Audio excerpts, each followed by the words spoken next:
Hi all of you. Besan barfi ఇది ఎంతమంది ఎన్నిసార్లు ట్రై చేశారో నాకైతే తెలియదు, కానీ నేనైతే ఫస్ట్ టైం ట్రై చేశాను. Sweet taste, texture, colour complete ఫిదా అండి. నేనైతే ఇక్కడ నేను దీనికోసం 3 లీటర్స్ లార్జ్ సాట్ ప్యాన్, నా ఫేవరెట్ కుక్వేర్ని తీసుకున్నా. 1 స్మాల్ కటోరీలో హాఫ్ కటోరీ ఘీ యూస్ చేశాను. దానిలో బేసన్ని మంచి అరోమా వచ్చే వరకు ఫ్రై చేస్తూ ఉన్నా. ఈ స్వీట్ కోసం నేను ఈ కుక్వేర్లో 100 గ్రామ్స్ ఘీని యూస్ చేశా.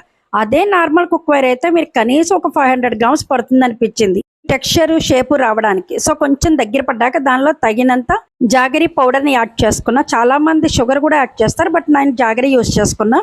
సో ఈ పేస్ట్ నంతా ఒక ఘీ రాసిన ప్లేట్లోకి ట్రాన్స్ఫర్ చేసుకుని ఇప్పుడు నా మెయిన్ కీ ఇంగ్రీడియంట్ మీకు రివీల్ చేస్తున్నా. That is called all plant protein powder. దీన్ని కూడా ఈ పేస్ట్లో యాడ్ చేసుకున్నా. Home made sweet, premium cookware and extra benefit all plant protein powder with ghee. Complete ఈ బ్యాటర్ని ఒక ప్లేట్లో ఈవెన్గా స్ప్రెడ్ చేసి మీకు కావాల్సిన డ్రై ఫ్రూట్స్ని పైన యాడ్ చేసుకోండి. కంప్లీట్ రూమ్ టెంపరేచర్లో కూల్ అయ్యాక పీసెస్ కింద కట్ చేసుకోవచ్చు. రూమ్ టెంపరేచర్లో కంప్లీట్ కూల్ అయ్యే వరకు నన్ను ఉండమంటే ఉండలేకపోయాను దీని టెక్స్చర్ చూసి. అందుకే కొంచెం కూల్ అవ్వగానే ఫ్రిడ్జ్లో స్టోర్ చేసి గట్టి పడ్డాక దాన్ని పీసెస్ కింద కట్ చేసుకున్నా. ఫైనల్గా దీని టేస్ట్ చూశాక మాత్రం ఒక్కటి చెప్పాలండి, ఫస్ట్ టైం కదా అని భయపడి తక్కువ క్వాంటిటీ చేశా. టేస్ట్ భలే ఉంది, డార్క్ చాక్లెట్ టైప్లో. సో ఫైనల్లీ ప్రీమియం కుక్వేర్లో చేసిన ప్రోటీన్ బేసన్ బర్ఫీ రెడీ.